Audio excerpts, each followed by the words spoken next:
एक बार उच्चारण अवश्य कर ले, साथ ही अपने प्रेरणा के स्रोत एवं अपने गुरुजनों को भी अंतर्मन से अभिवादन कर ले। हम लोग प्रतिदिन नियमित रूप से फलादेश की कक्षा आयोजित करते हैं। आज की कक्षा में भी हम लोग वही कुछ भूले बिसरे सूत्रों पर चर्चा करने वाले हैं। जैसे कि कल की कक्षा में हम लोगों ने कुंडली के 8वें भाव तक सूर्य के बारे में पढ़ने का प्रयास किया था कि सूर्यदेव यदि 8वें भाव में है या 7वें, 6ठे, 5वें इत्यादि किसी भाव लग्न से लेकर 8वें भाव तक है, तो व्यक्ति के स्वभाव में किस प्रकार के गुण विकसित हो सकते हैं। आज हम लोग 9वें भाव से 12वें भाव तक भी इसको भी समझने का प्रयास करेंगे, साथ ही कुछ अन्य सूत्रों को भी समझेंगे। यदि आपके 9वें भाव में सूर्यदेव हो, यदि आपके 9वें भाव में सूर्यदेव हैं, चाहे किसी भी राशि के हो, सामान्यतः, तो आप किसी को कुछ सुझाव देते भी हैं, आप बिल्कुल सुझाव पर अमल नहीं करता।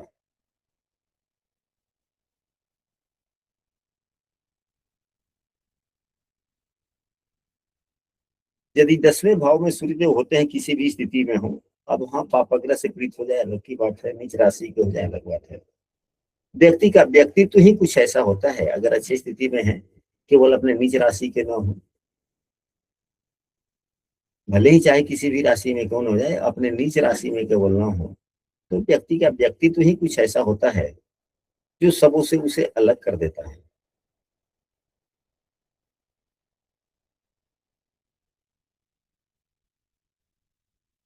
ग्यारहवें भाव में सूर्यदेव भाव विशिष्ट हो जाते हैं,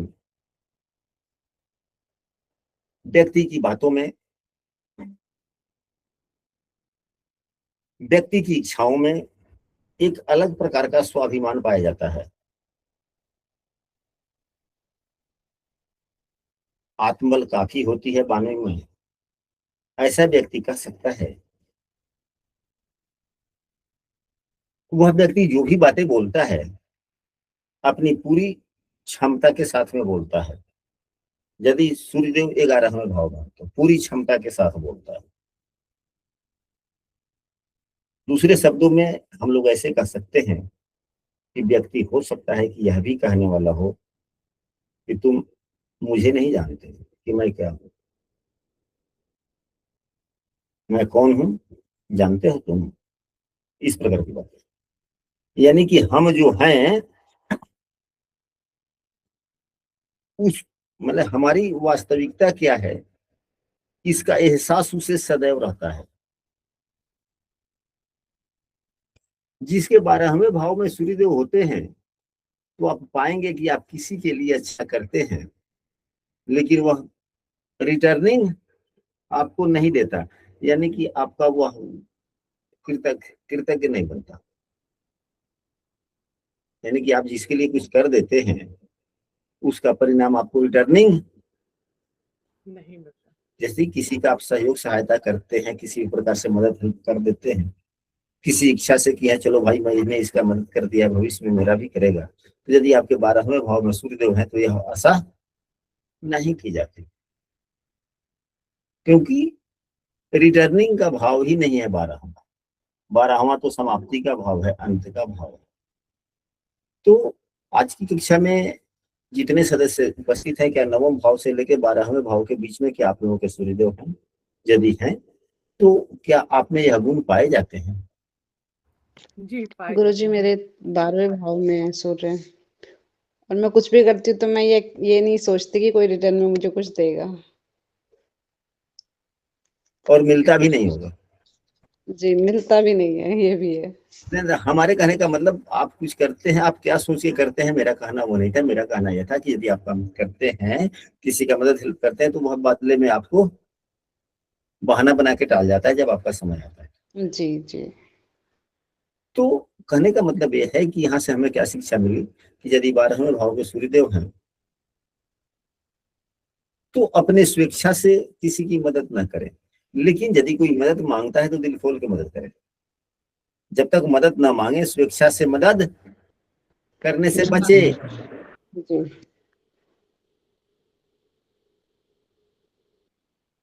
चलिए अब हम लोग इससे आगे बढ़ते हैं। इससे आगे बढ़ते हैं हम लोग। आप लोग देखें शनिदेव आपके किस राशि में है। हालांकि कोई भी व्यक्ति कौन कार्य करेगा, नौकरी होगी, क्या होगा, नहीं होगा। आप लोगों ने बहुत से ऐसी कुंडलियां देखी होगी जिसमें नौकरी के योग हैं लेकिन उसे नौकरी नहीं हुआ, वह अपना कोई काम करता है। बहुत से कुंडलियों में आपने देखा होगा कि नौकरी के न के बराबर योग बनता है लेकिन नौकरी हो गया। तो मुख्यतः व्यक्ति क्या कार्य करेगा, हम लोग इस विषय वस्तु पर आज की कक्षा में चर्चा नहीं करते जा रहे। हम लोग यह चर्चा करने जा रहे हैं कि आप अलग से और क्या काम करें जिससे आपका जीवन और सुगम हो, जिसके आपके शनिदेव प्रसन्न हो। शनिदेव प्रोफेशन के कार्यों के कारक हैं सामान्यतः। तो हमारे जो भी काम है हम कर रहे हैं उसमें सहूलियत किस प्रकार से हो और हम क्या करें। वैसे आज के जमाने में लगभग सभी व्यक्ति एक काम नहीं कई काम कर लेते हैं, एक काम नहीं कई काम कर लेते हैं। जैसे हम ही को ही देखिए, आज के तारीख में भी मैं क्या क्या करता हूँ। एक जो मैं काम कर रहा हूँ जो आपके सामने है, एक जो मैं काम कर रहा हूँ वह आपके सामने है, पहला काम। दूसरा इसी से संबंध रखता है परामर्श, तो यह इसी के क्षेत्र के अंतर्गत में आ गया। आज भी हम 10 वर्ष से छोटे बच्चे को, 10 वर्ष से भी जो छोटा होता है हम उसे पढ़ाते हैं।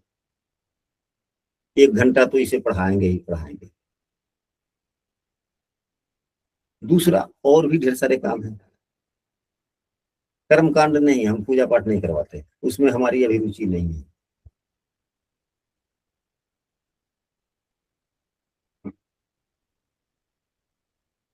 यह जो मैंने निचला शब्द लिखा, इस शब्दों से आप सभी परिचित हैं।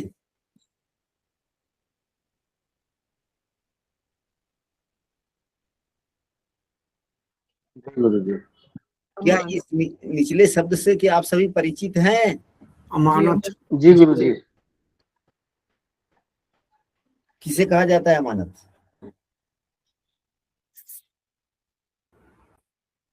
जो कोई हमें कोई अमानत के रूप में कुछ हमारे पास रख दिया। जी नहीं, जी नहीं, जी नहीं। जो दूसरे की है और आपको सुरक्षा के लिए दे दी गई है कि आप जी नहीं, जी नहीं, जी नहीं। हमारे इलाके में अमानत किसे कहते हैं सब बता। जन्मेज जमीन,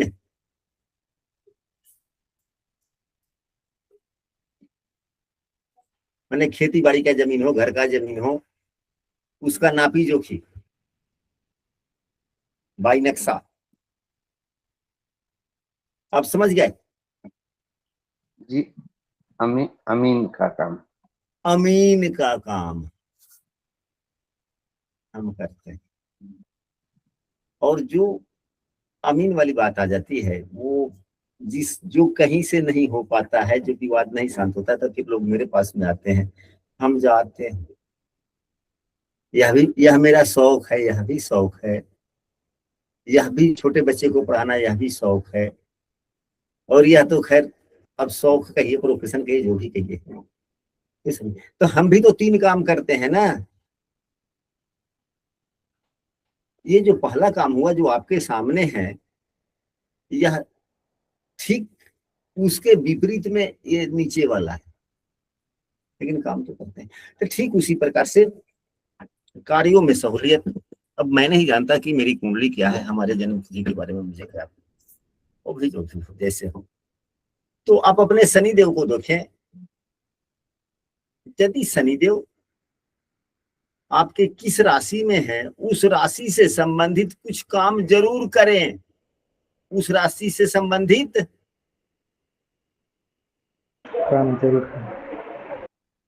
काम जरूर करें।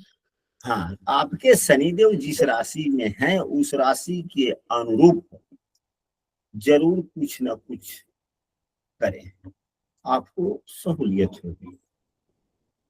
एक अलग प्रकार के मानसिक संतुष्टि मिलेगी। यह हम सभी सुझावों में भी दे सकते हैं। यदि कोई व्यक्ति कहता है कि अभी तो फिलहाल मैं यह काम करता हूँ, सोच रहा हूँ कि कुछ अलग का करें, तो क्या करें? तो फौरन शनिदेव को देखिए, क्या वह व्यक्ति दशम भाव के अनुरूप काम कर रहा है? तो यदि दशम भाव के अनुरूप वह व्यक्ति काम कर रहा है और कुछ अच्छा चाहता है उसे बेहतर, तो फिर शनिदेव को जरूर देख लें कि शनिदेव कहाँ पे है। क्या मेष राशि में शनिदेव है? हालांकि शनि की नीच राशि है, कोई फर्क नहीं।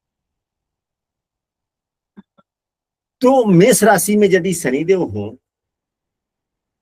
तो उसके ज्ञान के आधार पर कि उसकी पढ़ाई शिक्षा क्या है नहीं है, तो व्यक्ति को आप यह सुझाव दे सकते हैं कि कुछ आप ऐसा काम करो जो स्वयं आपको सोचना पड़े काम करने के लिए। जैसे रिपेयरिंग का काम भी हो सकता है, इंजीनियरिंग का काम भी हो सकता है, मशीनरी से संबंधित कोई काम हो सकता है, या किसी को सलाह देना।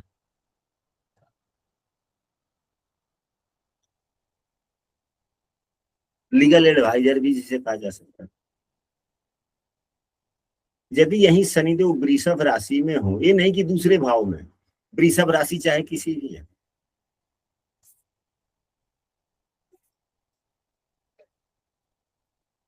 तो वह व्यक्ति भोजन से संबंधित,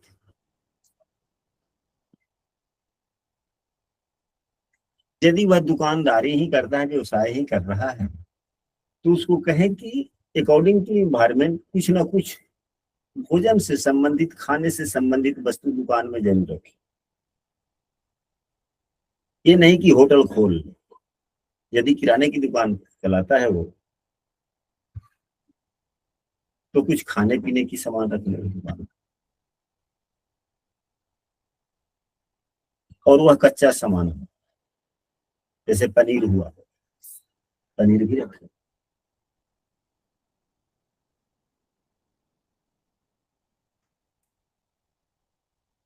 लस्सी वगैरह हुआ, कुछ भी जो खाने पीने से संबंधित वस्तु अपनी दुकान में जरूर रखें।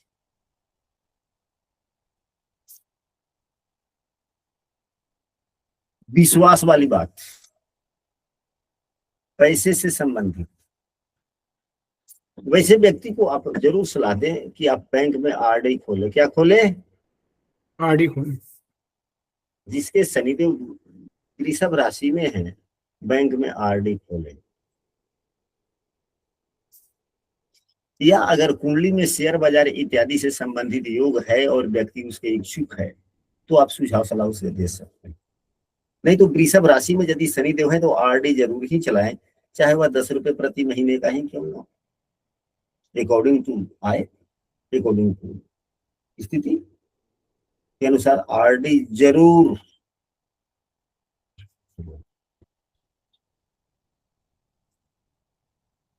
बैंक में आरडी जरूर खोले, ऐसा सुझाव दे सकते हैं।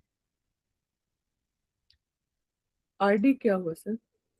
रिकरिंग डिपॉजिट, जैसे अच्छा। एफडी होता है ऐसे आरडी। समझ गए रिकरिंग का, यानी कि प्रति महीना एक निश्चित राशि जमा करना, समझ गए। प्रत्येक महीना एक निश्चित राशि जमा करना।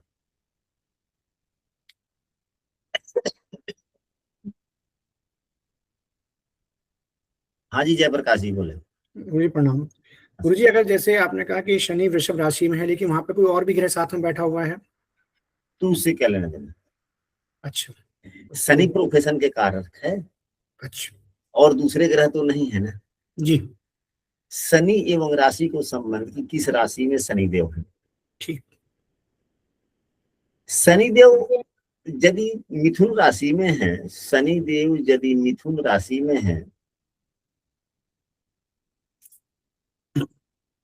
तो व्यक्ति अगर अपने कार्यों में कुछ अच्छा चाहता है तो उसे कहें कि कभी कभी वह घूम टहल के आए, कहीं कहीं से घूमने कहीं जाए, कहीं यात्रा करके वापस आए, और यात्रा करने जाए तो वहां पे कार्यों का बोझ लेकर न जाए,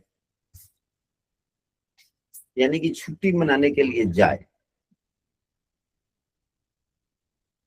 सप्ताह में एक दिन जरूर, यानी कि सप्ताह में एक दिन 2 घंटे, 1 घंटे, 4 घंटे के लिए एकदम अपना मोबाइल, अपना सब कुछ अपने घर को छोड़ दे और 1-2 घंटे के लिए कहीं, चाहे वो मोटरसाइकिल से जाए, बाइक से जाए, कुछ से भी जाए या पैदल ही जाए, किसी पार्क वगैरह में बैठे 2 घंटा एकदम यूं समझे कि हम कुछ करते ही नहीं।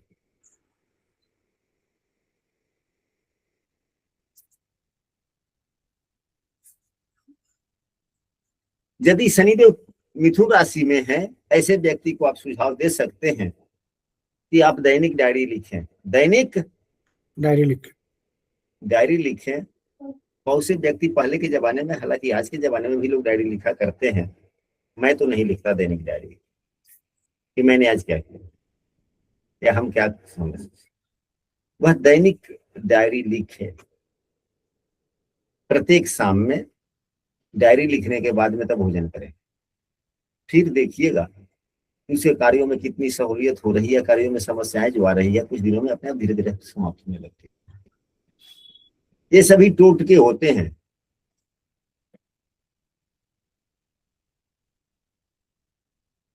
यदि यही शनिदेव कर्क राशि में होते हैं, यानी कि भाव से संबंधित इसको हम लगाकर देखते हैं कि शनिदेव किस भाव में चले गए, काल पुरुष के कुंडली के अनुसार उस भाव से संबंधित कार्यों का जरूर कुछ ना कुछ समायोजन होना ही चाहिए।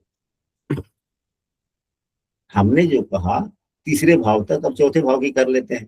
तो यानी कि शनिदेव यहाँ पर है चौथे भाव में या कर्क राशि में, चौथा भाव नहीं कर्क राशि में। कर्क राशि में यदि शनिदेव हैं, चाहे वो भाव कोई भी क्यों हो, कर्क राशि जो है वह लग्न कुंडली के चौथे भाव का प्रतिनिधित्व करता है कालपुरुष कुंडली के अनुसार। तो चौथे भाव से संबंधित कुछ ना कुछ करें।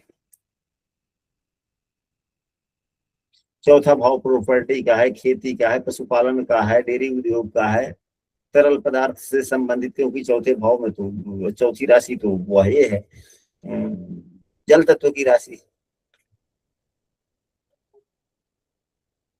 अब यहां से जो शेष 8 भाव बच गए, आप लोग अपना अपना कल्पना शक्ति से आप लोग समझ सकते हैं।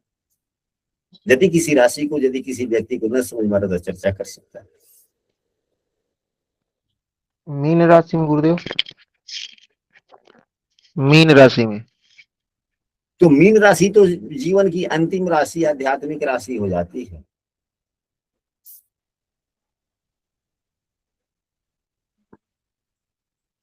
तो व्यक्ति काम चाहे कुछ भी क्यों ना करे, जो भी काम करता हो कोई भी व्यक्ति, मैं ये नहीं कहता, यह जो है एस्ट्रोलॉजरों का समूह है, क्लास है, यहाँ पे सभी विद्वान, ऐसा भी कोई व्यक्ति होगा जिसको एस्ट्रोलॉजी नहीं, कर्मकांड नहीं, कुछ भी नहीं आता, तो जीवन की अंतिम सत्य बात के पीछे पड़े हो। यानी अध्यात्म से संबंधित कोई ना कोई पुस्तक वो हमेशा पढ़ता रहे।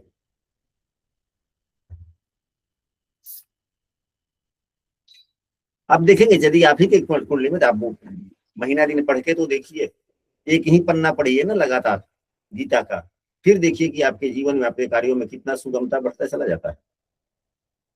क्योंकि शनि प्रोफेशन के कारक हैं। शनि जिस भाव में है उस भाव के अनुरूप आप कार्य करें, शनि अपने आप प्रसन्न हो जाएंगे। जब शनि अपने आप जिस राशि में है उस राशि को कालपुरुष की राशि मान करके, वह जिस राशि में जिस भाव में बनता है उसके अनुरूप आप काम करें, शनि अपने आप प्रसन्न हो जाएंगे। और जब शनि अपने आप प्रसन्न हो जाएंगे तो कार्यों में आने वाली समस्याएं अपने आप कुछ ना कुछ तो ठीक हो ही जाएगा। और किसी राशि में गुरुजी नवम भाव में धनु राशि में, तो धनु राशि है तो आप, अब धनु राशि जो है ना, यह पैसे वाली भी राशि है और शिक्षा की भी राशि है, सलाहकार की भी राशि है। क्योंकि नवम भाव नवम राशि जो है वह भाग्य भाव में पड़ता है और भाग्य से ही धन आता है। वह धन का भाव भी हम लोगों ने पंचम भाव एवं नवम भाव दोनों को ही प्रमुख धन भाव के नाम से पढ़ा है। बृहस्पति हो रहा शास्त्र पुस्तक में। जी और सुख भाव को हम लोगों ने पढ़ा है 10वां एवं 4था। तो नवम भाव धन का भी है। तो यदि शनि देव आपको आपके धनु राशि में है तो आपको पैसे से संबंधित कोई काम लीगली प्रोसेस से करना चाहिए, चाहे वह LIC एजेंट हो या कुछ नहीं। या शनिदेव नवम भाव में है, भले आप किसी को न पढ़ाते हैं, आप अपने घर के ही बच्चे को पढ़ाएं। भले उस पढ़ाना दो प्रकार से होता है, एक विषय वस्तु को पढ़ाना, एक विषय वस्तु को पढ़ाना वह पढ़ाई होती है। दूसरा कैसे पढ़ा जाए इसकी कायदा को बतला करके क्या वह पढ़ा, क्या वह किया कि नहीं किया, मॉनिटरिंग करना भी एक प्रकार का पढ़ाई ही है। जैसे अगर आपको पढ़ाने का समय नहीं है, आप अपने बच्चे को ही पढ़ाएं। यदि आपका मैट्रिक में बच्चा है, इंग्लिश मीडियम का है, आप हिंदी मीडियम से पढ़े हैं, संस्कृत की भाषा जानते हैं, अंग्रेजी कुछ नहीं जानते, लड़का आपका मैट्रिक में है, उसके एक शब्द को भी नहीं समझ पाएंगे आप। इंटरमीडिएट में है, ग्रेजुएशन में है, ग्रेजुएशन फाइनल कर लिया, वो परीक्षा की तैयारी कर रहा है, कंपटीशन की तैयारी कर रहा है, BPSC का कर रहा है, UPSC का कर रहा है, या किसी भी चीज का कर रहा है। आपको उसके विषय वस्तु के बारे में ज्ञान नहीं है, लेकिन फिर भी आप उसको पढ़ा सकते हैं।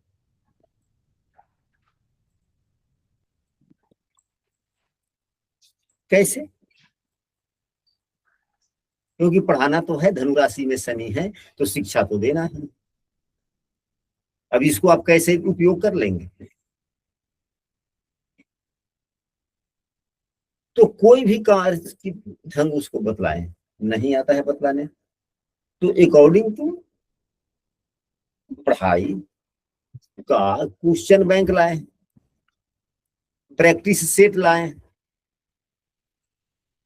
और उसको एक डे प्रैक्टिस करने के लिए बनाने के लिए आपको उसका उत्तर चेक करने नहीं आएगा, लेकिन उसको कहे बनाएं और उसका आंसर शीट भी उसके साथ में रहेगा। उसको आंसर शीट ना दें, केवल वह प्रश्न बनाएगा 3 घंटे के बाद, फिर ऐसा हाँ भाई सुबह में मैं जा रहा हूँ, इसको कवर करके रखना, हम सामने आएंगे तो देखेंगे। फिर उसी बच्चे को बिठाइए कि हाँ इसमें कौन सही है कौन गलत है, तुम ही अपना ये करो। जितना गलत होता है तो उसको हल्का फुल्का व्यवहारिक ज्ञान से शिक्षा दीजिए कि ताकि उसको पढ़ने में जुनून थोड़ा बढ़ जाए। यह भी तो एक प्रकार का शिक्षा ही है, यह भी तो एक प्रकार का शिक्षा ही है। ऐसे कर सकते हैं आप। ये कोई जरूरी नहीं कि आप विषय वस्तु को ही पढ़ाएं, पढ़ने के प्रति प्रेरित भी कर सकते हैं। यह भी एक प्रकार का शिक्षा है। वास्तविक शिक्षा तो यही है। और किसी राशि में अगर किसी के शनिदेव हो तो यदि कन्या राशि में एकादश, देखिए कन्या राशि जो है और यह पृथ्वी तत्व का है, वृषभ राशि में पृथ्वी तत्व का है, कन्या राशि 6ठे भाव में जाता है, तो एक हिंदू और यह क्या है, टाइम टेबल का भी राशि है। 6ठा भाव टाइम टेबल का भी है। कन्या राशि कालपुरुष कुंडली के 6ठे भाव में जाता है। जब टाइम टेबल और 6ठा भाव और शनि, हम क्या करें कि इसकी पकड़ हो जाए। अगर वह व्यक्ति व्यवसाय करता है तो ठीक है, तो ऐसा दुकानदारी करे जो नियमित रूप से खोलना ही पड़े, जैसे किराना स्टोर, जनरल स्टोर। निश्चित रूप से आपको खोलना ही है और एक निश्चित समय पर खोलना है। यदि आप निश्चित समय पर नहीं खोलते तो जनरल स्टोर नहीं चलने वाला। गुरुजी ऐसे तो जिम वगैरह भी है, जैसे व्यायामशाला जो होती है। हाँ जी, हाँ जी, हाँ जी, हाँ जी, हाँ जी, हाँ। ऐसा कोई काम करे जो एक निश्चित समय पर ही करना पड़े, क्योंकि शनिदेव छठे भाव में चले गए कन्या राशि को करके। और कोई राशि यदि हो तो आप लोग बोले, नहीं तो हम शनि वृश्चिक वृश्चिक राशि, हाँ वृश्चिक राशि। सारे करा दो, सब वही सारे करा दो, बाकी मुझे सारे करवा दो, ये बात सही कह रहे हैं जैसे सही कह रहे हैं जयंत राशि के, सारे करा दीजिए। अगर वृश्चिक राशि में शनिदेव है, कुंडली का 8वां भाव हो गया।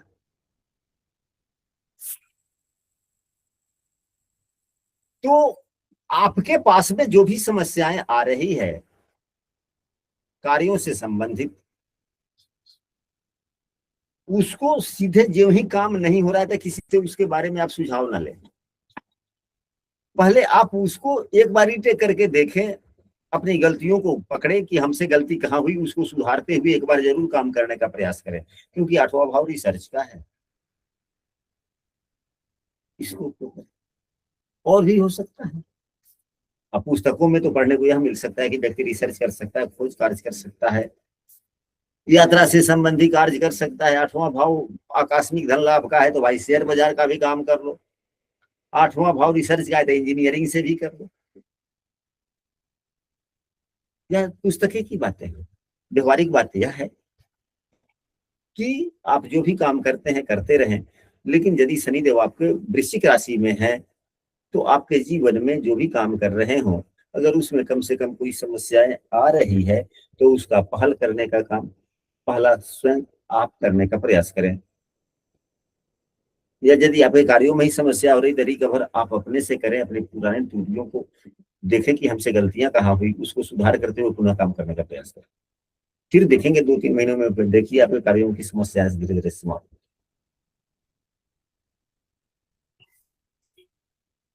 कुछ उपाय ऐसे होते हैं, अनकहे उपाय,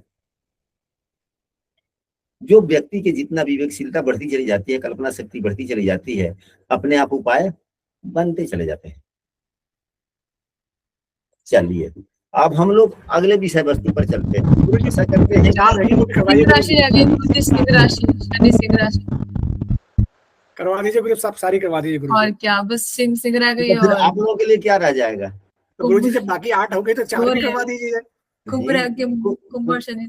कुंभ राशि है, मकर राशि है, सिंह हाँ, राशि बस है, और ये जैसे रह तुला आप लोग राशि भी है। सोचे ना, हमने तो देखिए हम पूरी कर देंगे तो फिर आप लोगों का काम क्या रह जाएगा? आप लोग भी कल्पना कीजिए, हमने तो भाव के आधार पर बतलाया कि इस भाव में, मतलब काल पुरुष की कुंडली के अनुसार शनिदेव किस भाव में होंगे, तो हमें हमारे कार्यों में किस प्रकार, यदि किसी भी प्रकार की समस्याएं आ रही है तो हम उसका समाधान किस प्रकार से कर सकते हैं। तो कम से कम करवा दीजिए गुरु जी। आप लोग अपने अपने अपने अपने कल्पना शक्ति का विकास कीजिए, और जो हमने छोड़ दिया वो आप लोग विचार करके समूह में भी लिखें। कुछ हमारा भी तो प्रश्न इतना डीप सोच ही नहीं पाते हैं हम लोग आपकी गुरु जी बुध अस्त हो जाता है सूर्य के साथ आके। आपके सामने हमारा अस्त हो जाता है बुध। हम इस महीने के क्लास में हम यही सोचे हैं कि कम से कम आप लोगों की कल्पना शक्ति का विकास हो, कुछ ऐसे ढंग से क्लास किए जाए। ना कोई विषय वस्तु है, ना कोई टॉपिक है, फिर भी क्लास इतने अच्छे होते हैं। जो क्लास में नहीं भी शामिल होता है वह भी प्रसन्न होता है। आपकी इच्छा है गुरु जी, जैसा आप कहें।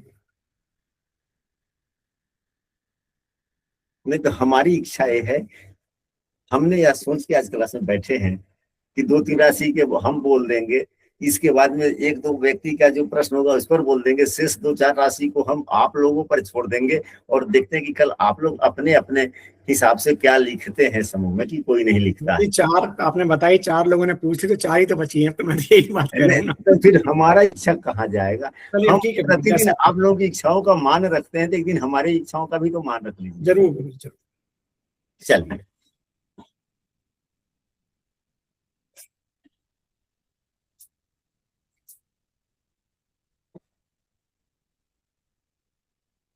चलिए अब हम लोग चर्चा करते हैं कुंडली मिलान पे जरा सा। कुंडली मिलान के एक आध सूत्र हम लोग पढ़ लेते हैं। साधारणतया लोग स्वभाव पूछ लेते हैं, तो हमने यह पाया है सारांश तौर पे, जो अग्नि तत्व के होते हैं, अब इसमें एक चर राशि भी है, दूसरा स्थिर भी, तीसरा द्विस्वभाव राशि। लेकिन हमने यह देखा है कि मेष लग्न हो, सिंह लग्न हो या धनु लग्न हो, ये लग्न वाले की संकल्प शक्ति बड़ा मजबूत होती है। जो यह ठान लेते हैं, जब तक वह पूरा नहीं कर लेते तब तक अपने विचार नहीं बदलते।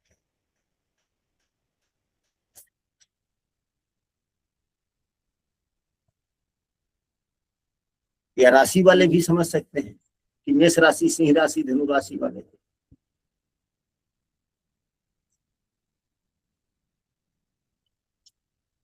यदि आपको किसी कार्यों में धैर्यवान लोगों की आवश्यकता हो, अब कभी कभी किसी के पास में समस्याएं आ जाती है, अपनी कुंडली लेकर के आपके पास में आता है,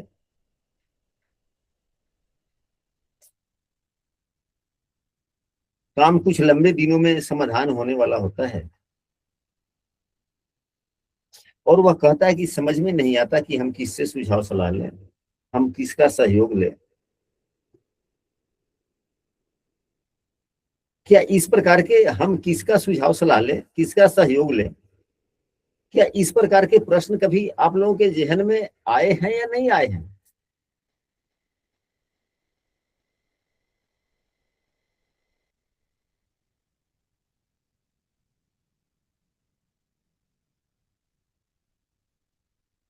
हम किसका सहयोग लें, किससे सहयोग मांगें,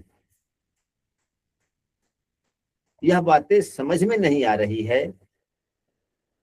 और कुंडली में समस्या है, व्यक्ति समस्या से ग्रस्त है, और आपके पास में कुंडली भी लेकर आता है, और क्या किया, ऐसा बात कभी बोल नहीं पाता, बोल नहीं देता है व्यक्ति की ऊहापोह में फंसे हुए, किसके पास में जाए, कैसे क्या करना है। ऐसे तो हमेशा आते जाते रहते हैं ऐसे प्रश्न। क्या आप लोगों के जीवन में ऐसे समस्याओं वाली बातें कभी आई या नहीं आई? आती है गुरुजी। आई है गुरुजी।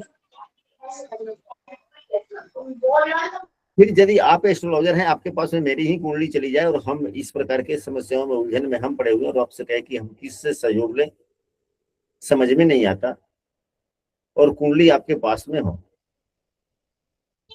फिर आप क्या सुझाव सलाह देंगे बगैर कुंडली देखे हुए?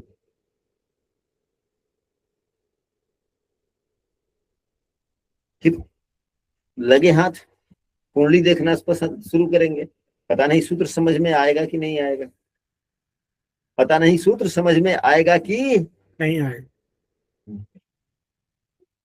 तो उसके लिए सामने वाले को सीधे बोल दीजिए,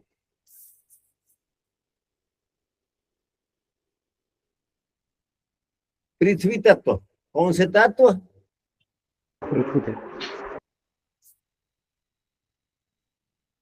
वृषभ, कन्या, मकर।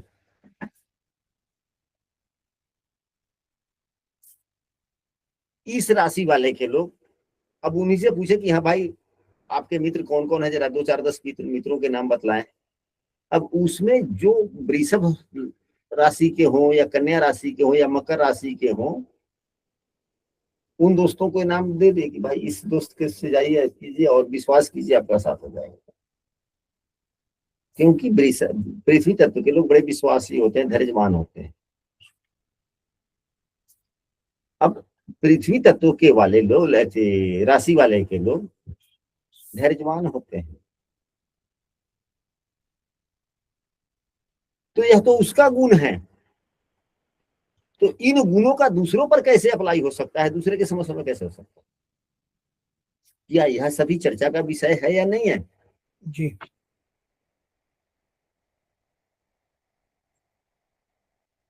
धैर्यवान लोगों से यदि आप मदद मांगते हैं, तो वह बीच बाजार में आपको बीच रास्ते में छोड़ के आपको नहीं जाएगा, चाहे उसका हल्का नुकसान ही क्यों ना हो जाए। यह भी ज्योतिषियों को यह सभी बातों को ध्यान रखना चाहिए। ध्यान रखना।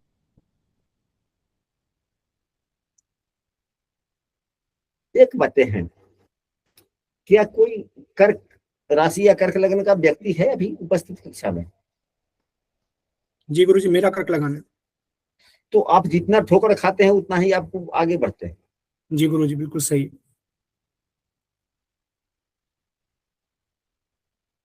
ठोकर खाते रहिए, आगे बढ़ते हैं। जो मेरा नुकसान सोचता है उसका नुकसान हो जाता है उल्टा। क्या? जो मेरा नुकसान सोचता है उसका उल्टा नुकसान हो जाता है गुरुजी। नहीं, ठीक है, वो बात अलग है। हमने कहा कि आप सबसे ज्यादा शिक्षा आपको आपके नुकसान से ही आपको ज्यादा शिक्षा मिलती है। यानी कि जितने आप ठोकर खाते हैं उतने आगे बढ़ते हैं जी। ये नहीं कि आपको जो ठुकराता है वह तब आप आगे बढ़ते नहीं। आप स्वयं जब ठोकर खाते हैं, यानी कि आप अपने किए गए कार्यों में जब आपको समस्याएं आती है जी, उससे आप सबक लेकर आगे बढ़ते हैं। जी। या कर्क राशि वाले लोगों का, कर्क लग्न वाले का भी आप सबसे बड़ा मतलब है।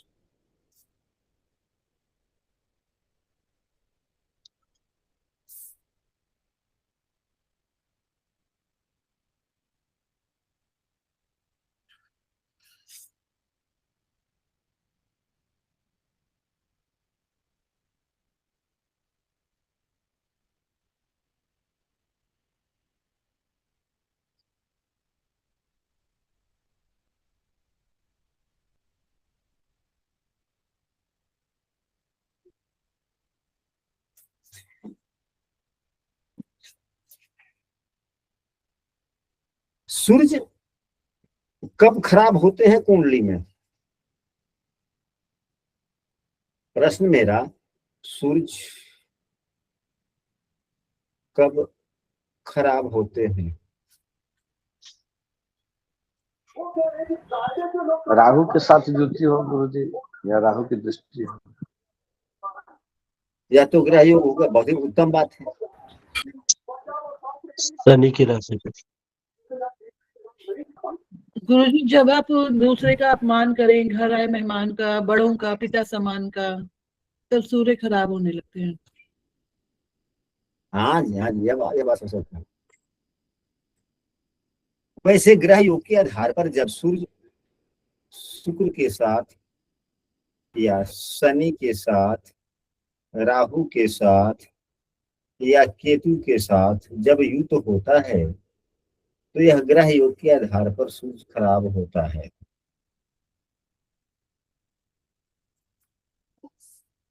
एक बात है, तो यह तो हम लोगों के ज्योतिष की विषय की बात है। दूसरा, यदि आपके कुंडली में सूर्यदेव अच्छे भी हैं, ग्रह स्थिति उनकी अच्छी भी है, फिर भी जैसा कि अभी छवि जी ने कहा, इस सूत्रों को उन्होंने बतलाया, यह उत्तम है। ऐसे कार्य हम लोगों को नहीं करने चाहिए।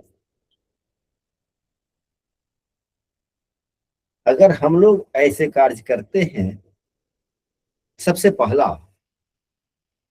कि हम अपनी तारीफ या बड़ाई, तारीफ या प्रशंसा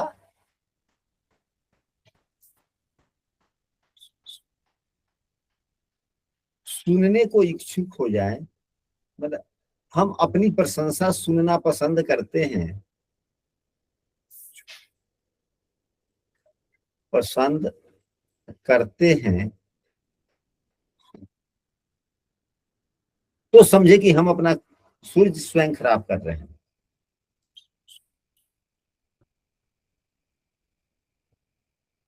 व्यक्ति के स्वभाव में आदत होनी चाहिए कि अपनी प्रशंसा सुनने पर, मतलब कि सुनना पसंद आने लगे कि हम कहीं भी जाए तो लोग हमारी ही बड़ाई करें। इसका मतलब यह है कि आप अपने सूर्य को कमजोर कर रहे हैं।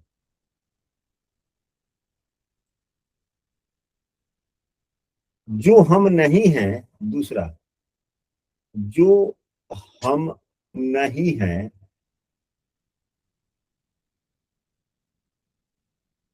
वैसा दिखावा करना।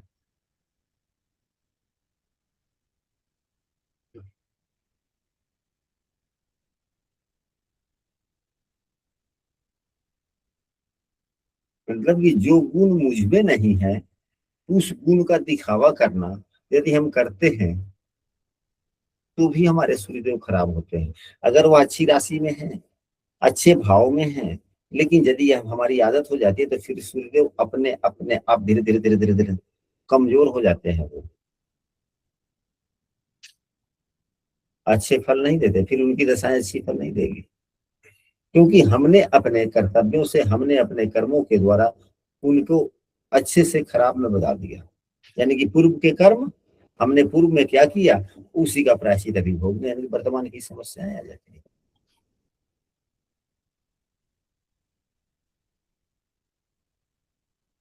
रात्रि के समय जानबूझकर कर्म कांड करना,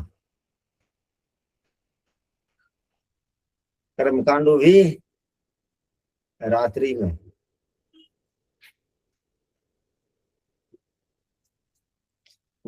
ये हम नहीं कहते कि रात्रि में कर्म कांड नहीं किए जाते, हम ये नहीं कहते कि रात्रि में कर्म कांड नहीं किए जाते हैं, किए जाते हैं। लेकिन यदि उस कर्म कांड वाली पूजा पाठ को यदि वह दिन में होने वाली है, हो सकता है फिर भी हम अपने आदतन, हम अपने स्वभाव से उसको रात्रि तक यदि लेकर जाते हैं तो हमारा सूरज कमजोर होता है, हमारा सूरज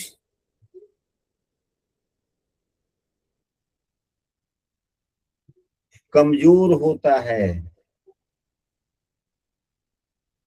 सूर्यदेव वैसे भी कमजोर होते हैं, लेट से सो के जगह सूर्यदेव कमजोर हो जाते हैं। पिता का मान सम्मान न करे, व्यर्थ पिता से वाद विवाद करे। वाद विवाद अलग चीज है, ऐसी बात नहीं कि पिता से वाद विवाद नहीं करनी चाहिए, कर सकते हैं। अब हम उनसे नहीं करेंगे तो किससे करेंगे, दूसरे से जाएंगे तो थप्पड़ दिया हो सकता है। यानी कि व्यर्थ का वाद विवाद न करें, अनावश्यक विवाद न करें। क्यों? यदि आप पिता से वाद विवाद भी कर रहे हैं तो सत्य आपके साथ में, निरर्थक वाद विवाद न करें।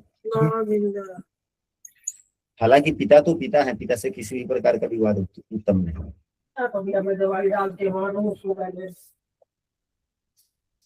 यदि आपके घर का पूरब दिशा खराब हो रहा हो, दूषित हो, तो भी आपके सूरज खराब हो। घर के पूरब दिशा को साफ सुथरा रखना चाहिए यदि आपका जगह खुला है, बचा हुआ है तो। लेकिन आजकल तो घर सटा सटा के घर होता है।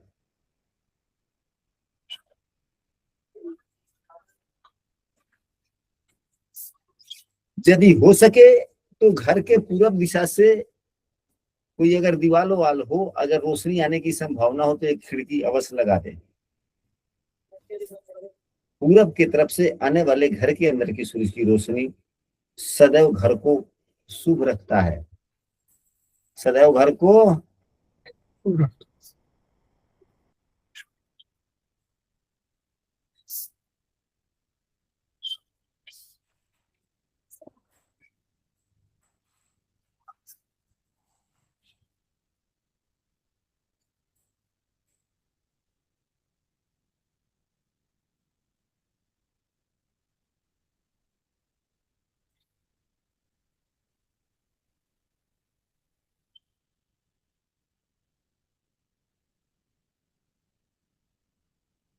अब हम लोग चलते हैं कुछ और विषय वस्तु पर थोड़ा चर्चा कर लेते, बड़ा जल्दी जल्दी में।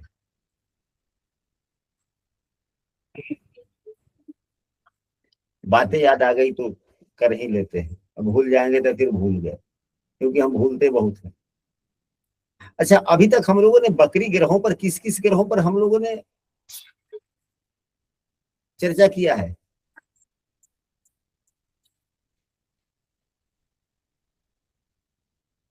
बृहस्पति का किया गुरुजी, और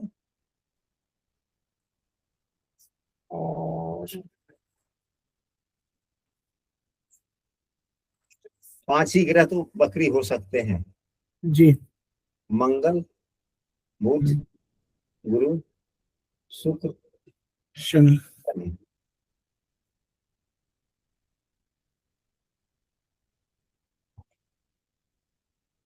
तो चलिए सरसरी तौर पर पुनः सभी ग्रहों पर कर लेते हैं, 2-4 मिनट में हो जाएगा।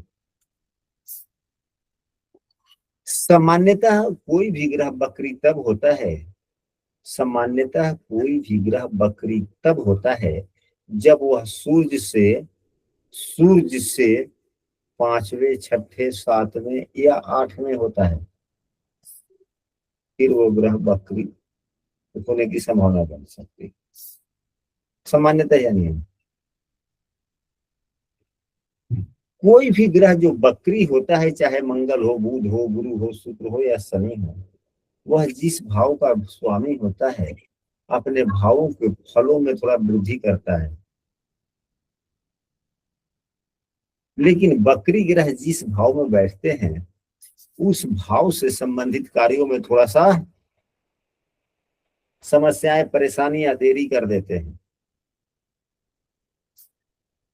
आप लोग देखें आपकी कुंडली में यदि कोई बकरी ग्रह है तो वह किस भाव का स्वामी है, आप देखेंगे कि जिस भाव का स्वामी है उस भाव के फलों में थोड़ा सा अधिकता जरूर है, लेकिन जिस भाव में वह बैठ गया उस भाव के फलों को मिलने में थोड़ी समस्या आ जाती है।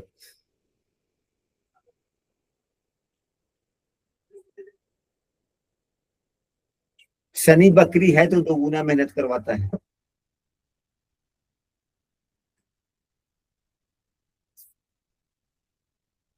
अगर शुक्र देव आपके कुंडली में बकरी हैं तो बड़े ही संयम की आवश्यकता होती है। यदि आप संयमित हैं तो फिर आप भाग्यवान हैं। संयमित का मतलब यह है कि विरोधी लिंगों का तो खास करके सम्मान सदैव करना ही चाहिए। यदि बकरी शुक्र है तो, हालांकि कोई भी ग्रह बकरी हो न हो, यह तो विरोधी लिंगों की सम्मान की बातें हैं, सभी को करना चाहिए। लेकिन जिसके कुंडली में खास करके शुक्रदेव बकरी हो तो विरोधी लिंगों को खास करके सम्मान, भाई एवं बहन समझना चाहिए। क्योंकि पत्नी या पति का रिश्ता दुनिया में एक ही व्यक्ति के साथ हो सकता है, भाई बहन का रिश्ता किसी के साथ नहीं हो सकता।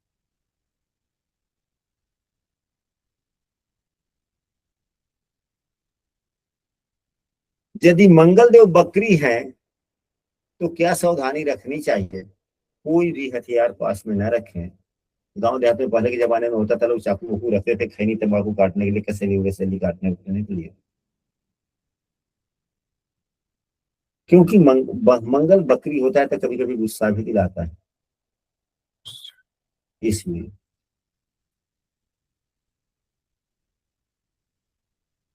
यदि आपके कुंडली में बुधदेव बकरी है, बुधदेव अगर बकरी है तो 2 प्रकार का ज्ञान जरूर रखें। और 2 प्रकार का यदि ज्ञान अगर प्राप्त करना भी चाहते हैं तो सहज ही आपको हो जाएगा। सहज ही आपको, चाहे एस्ट्रोलॉजी ही सीख रहे हैं तो 2 प्रकार का एस्ट्रोलॉजी सीख लें, अंक विद्या भी सीखे, ज्योतिष भी सीख ले, मोबाइल ज्योतिष भी सीख लीजिए।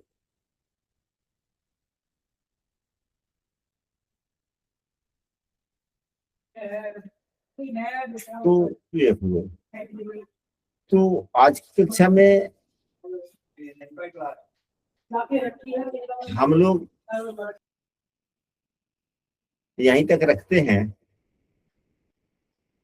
फिर अगली कक्षा में कुछ और हम सभी कुछ अनकहे सूत्र, अनकहे चीज जब बैठ जाएंगे, जो भी जीवन का यह सभी अनुभव होता है